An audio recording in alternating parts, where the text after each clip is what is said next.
My girlfriend's quirk seemed cute at first, but after 3 years of strange habits, old-fashioned outfits, and bizarre jokes about time travel, I'm starting to seriously wonder if she's from another century.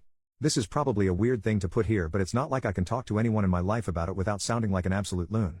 And just to preface this, I don't like 100% believe this. It's maybe just a suspicion that got into my head, and hopefully putting it down will make it go away. I, 26 male, met my girlfriend, 22 female, 3 years ago in my second year of college. She was out of state and didn't have many friends here. She was kind of odd for reasons I will explain later, but she was nice and we bonded over watching and crap-talking movies together. When we first got together, she told me that she was polyamorous, but not interested in lovemaking, and not looking for something long-term as she was going to move away after she graduated. I know it seems weird, polyamorous but not interested in lovemaking, but actually polyamory isn't all about lovemaking, I have learned. We came to an agreement that we would date, but we could both date and flirt with other people. I didn't think I would want this for a long-term partner, but I'm still young and experimenting, and since she doesn't really make love, sometimes she does things for me, but nothing more, and she always declines when I offer to return. It doesn't really bother me. Now into the weird stuff. 1. She doesn't go into detail about her family. She's from the rural Appalachian part of Georgia. That's it. That's all I know. She won't talk in detail about anything else in her past. 2. Always takes like 5 to 10 seconds to remember her birthday, and she can never remember if the month or day is meant to come first. 3. She's always changing her accent depending on who she talks to. She says her brain does this automatically. But her sentence structure is weird. She sometimes uses British slang and words, says lift, flat, wanker, waffling, blackguard, how do you mean instead of what do you mean, can nay instead of can't, I will do instead of I will do that. When she watches Shakespeare, she literally talks like Shakespeare for an hour after. She only has a southern accent in the morning before she has a conversation with me. We call every morning. She doesn't like texting, and when she's talking to a southerner. She does say words like holler and y'all like a southerner though. 4. She doesn't wear modern clothes. She wears corsets and slips, and instead of bras and underwear, like there is nothing on her legs, she just wears a short dress under her corset. Unless she is wearing men's clothes, and then she wears old-fashioned looking men's underwear, always has multiple layers of petticoats and dresses with styles from all different times, like I'm talking vintage 50s to medieval. 5. When we watch historical movies, she's always pointing out flaws of the accuracy, but it's not big historical events, it's stuff like metal wouldn't have been used for that until X year, why are her laces in the back, that's not really a thing in that era, that's not how Christmas was celebrated back then, that cutlery is inaccurate for the time. She's too old to have her hair down. 6. Doesn't shave. Don't get me wrong, that's her choice, I just thought it was a little odd. Claims that it is a modern invention, shaving the body. Save for working women with lice. Why does she know that? And by modern invention she means the 1920s. 7. Obviously she is really into history, but when I ask her where she gets her information she can never give me sources. Just I don't remember, it must have been in a book somewhere or probably online or something. When I doubt all the little details she tells me, she says that it's okay that I don't believe her, but that she knows she's right. She's a scholar. She always stresses the importance of sources when I tell her things, but it's like she doesn't even care to prove the things she says. 8. She gets irritated at things on the internet, and talks about how much better the old web was. When I ask her what she means by that, she said before 2010. I was like, wouldn't you have been 8 in 2010? And she said something like, oh yeah, I guess I would have been pretty young. Whenever I bring up the fact that she never really experienced the old web as an adult or even teenager, she agrees with me and then changes the topic. 9. Even though she's always calling out inaccuracy in media, she makes no attempt to be accurate herself. Like she mixes up all the eras. I called one of her outfits medieval and she listed every item she wore in what century, decade, even down to the exact year sometimes, to prove to me that it was not really medieval. I'm making her sound annoying, but really she doesn't talk about her clothes unless you specifically ask. 10. When I called her born in the wrong time, she was very against it. She says she doesn't feel like she missed out on any of the eras, and that she likes living in the now.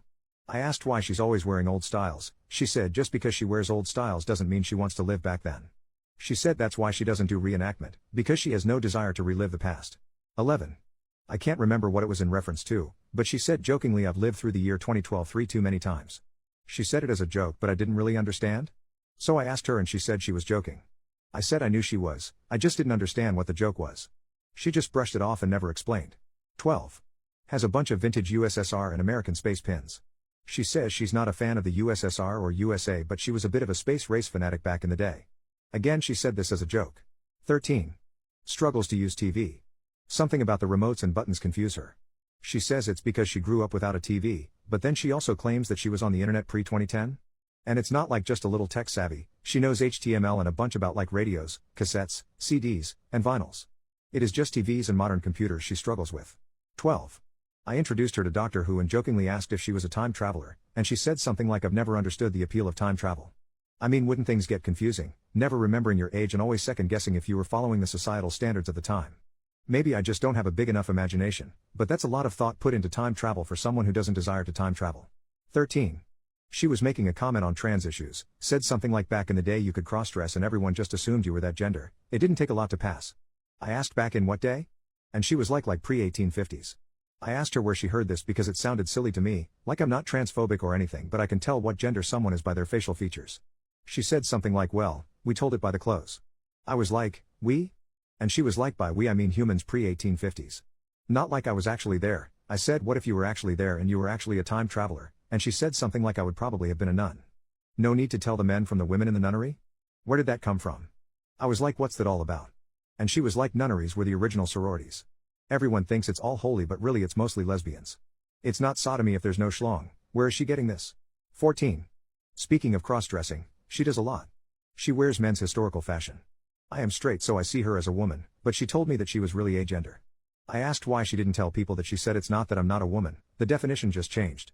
I'm a woman of the old standard and most people assume I'm a woman, so I let them. I asked if she would prefer I use other pronouns than the girl ones, and she said that she didn't really care either way. I'm not really into gay stuff, like I have gay friends so I know more than the average heterosexual guy but they don't really talk about gender and stuff so maybe that's not really that odd but it seemed odd to me. 15. And probably the weirdest thing, she's 5 feet 5 inches and average looks skinny, but weighs probably like 150 to 175? That's just an estimate from when I pick her up. When I comment on this she says she has dense bones. What does that mean? She looks slightly underweight if anything, so why is she technically overweight? There's other stuff too but that's all I can think of off the top of my head. I just had to vent because it's getting to me. If anyone has any advice or similar experiences feel free to comment. Update 7 hours later, I decided just to accuse her of time travel. Literally just called her, and opened with I know you're a time traveler. She laughed and asked what the heck I was talking about, and I told her okay I don't really think she's a time traveler, I just think she had been keeping things from me. I asked her if she was lying about her age. She got serious and asked me to come over because she didn't want to talk on the phone. Obviously, part of me was hoping she was going to reveal that she was a time traveler. Spoiler, she is not a time traveler. She told me that she has been lying about her age. She's 28, but started college older than usual because of a hard time getting out of her hometown, and felt like she missed out on her early adolescence. She regrets it but she had wanted to fit in. She told everyone she was 18 when she first got here, and now there was no going back.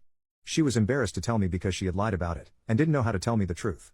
She asked me what brought on the suspicion, and I showed her this post. She laughed for like 10 minutes and thinks it's very funny that my first thought was time travel, and expressed what you all have, that the oddities were just autism. She said she might not have a diagnosis, but I guess I've been community voted now. She explained everything I was curious about, and gave me permission to post it here. She grew up in a large family in rural Georgia. Her family were poor and had multiple addictions, her dad was an alcoholic, and were overall very neglectful. The community she grew up in was really behind in technology because of the poverty, and her family didn't have TV. She would spend lots of time in the local library just to be out of the house, where they had free internet access and lots of books.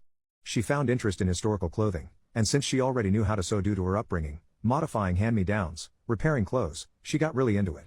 She was always the least favorite of her siblings, not physically abused, but ignored. When she was older, she found out that she was intersex, and had a male private part that was removed at birth. She thinks that's the reason her parents ignored her more than the others. They were very religious and she thinks they saw her as a mistake in God's eyes. The bone density is probably related to her being intersex. As for the 2012 thing, it was a really traumatic year for her. She relives it a lot in her dreams. The sources thing, she says that it's important in academia, but she doesn't bother when it's just shitting on movie inaccuracies since most of it is stuff she learns for fun and then doesn't remember the sources. The accent thing, she was basically raised by online media, she was quiet growing up and avoided talking to people, so she ended up hearing and absorbing different bits of slang from all over. So, not a time traveler. But she pointed out that if she was a time traveler, she could have told me all this to cover for it. I said if she was, it was a pretty genius cover story. Thanks for enduring my silly theories everyone. I needed this.